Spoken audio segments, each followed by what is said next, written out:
This is an examination of the hidden human condition. This is the Hidden Killers Podcast with Tony Bruschi. And it is. It's open lines right now where you guys can share your opinions, thoughts, theories on the cases that we're following for you.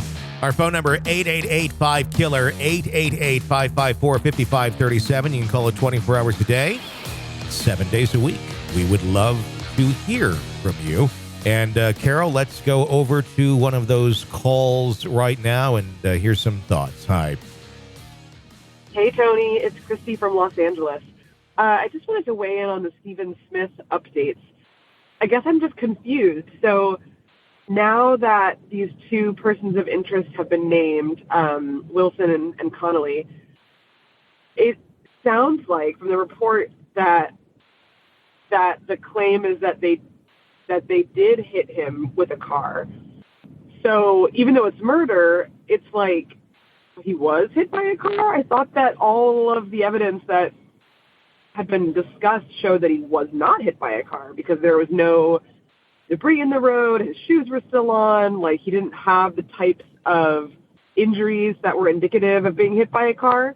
But now that, like, this person's stepfather claimed that he did hit him, and then now there's talks about someone on the phone with him heard tires squealing, but there's no tire tracks in the road. There's no nothing. So I'm really confused. And even like Jennifer Coffindaffer, whom I love, is a great guest, but she was saying that she believes that those are the persons of interest that are going to eventually get charged.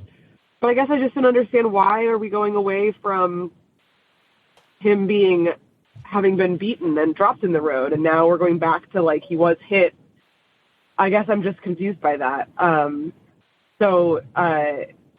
It just seemed clear that the evidence did not show that he was hit by a car. But now that there's more talk about the connection of these other people, now we're saying he was. So I don't know. Whatever light you can help shed on this would be awesome. Thank you. Yeah, I don't think anyone is necessarily saying that it was the being hit by a car, other than the rumor mill of what someone is saying they were originally told. Are these people of interest for a reason? Yeah, obviously, SLED has identified these two individuals, neither of whom are Murdaughs, by the way. SLED has not made many more comments. Here's basically what was said and what I think she's confused by. And I think anyone would be confused by this. But again, this is not information that's coming out from SLED or anyone like that saying it wasn't a hit and run. This is what the rumor mill is. Let me read this. Both Wilson and Conley lived in the area near where Stephen Smith's body was found, and there is information obtained by SLED investigators which has reportedly drawn a sharper focus on them as potential suspects. This is according to Fitz News and then re-reported by Fox News. After 5 months after Stephen's death, Wilson's stepfather, Darrell Williams, allegedly called investigators with a tip. His stepson, he said, told him that Connolly was driving a vehicle when it struck and killed Stephen Smith. Wilson and Connolly were teenagers at the time. SLED opened a homicide investigation into Smith's death June 23rd, 2021, about 2 weeks after Alec Murdaugh fatally shot his wife, Maggie, 52, and son, Paul, 22. Smith was found 10 miles from the Murdaugh hunting estate where the mother and son were killed. So it's opened. This is basically someone saying, this is what I was told, that someone hit the vehicle or was hit by the vehicle. No evidence shows any of that as being accurate. And my guess would be someone wanted to say something to get something off their chest. I'm not saying it's one of these two people, but I'm saying somebody said something to get something off their chest. And oftentimes when someone is telling a story or a lie or they're guilty of something, they're going to downplay it. Right. And so I'm guessing this individual heard a downplayed version of whatever happened. And they're repeating it. This is what they're saying that they were told. The evidence, I don't think, is going to show at all that Stephen was a hit and run. It doesn't show it. I'm not going to say it will show. It doesn't show it was a hit and run, period.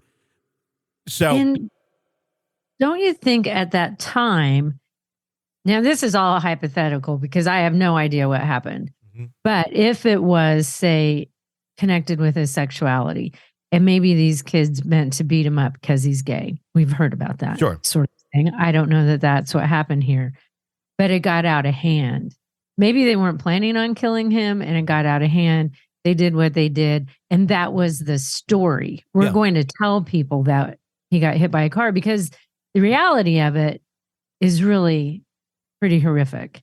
Yeah. So here's the story. And you hear that sort of thing all the time. You know, people come up with a story about what supposedly happened. Mm-hmm. Evidence shows differently. And I think that's what happened in this case, that here's what supposedly happened, but the evidence isn't going to back that up. That would be my guess as to how all of this actually did, in fact, play out. That maybe it was, something where they, were beating him. They were somebody, and I'm not saying who, I'm not saying who they are, because I don't know who they are. Right. But whoever it was, some sort of abuse, some sort of attack, maybe went too far, and then, oh shit, we killed this kid. Let's make it look like he died in the road and dumped his body. That would be my guess. That seems to be what it kind of looks like. That seems to be what kind of the rumors would point to being, if you read between the lines of it. But obviously someone is responsible for it, and that's what they're trying to figure out. So I wouldn't put too much weight on just because this one person that made that report said that that's what happened. They're parroting what they had heard. But the evidence does not show that. So hopefully that answers that question for you. Got any insight or questions or thoughts on the cases that we are following for you? You can call us 888-5-KILLER. This is an examination of the hidden human condition. This is the Hidden Killers Podcast. The Hidden Killers Podcast. With Tony Bruschi. Number again, 888-5-KILLER, 888-554-5537 to weigh in on any of the stories that we are following for you right here. You can follow me on Twitter at TonyBPod. I'm Tony Bruschi. Stay with us.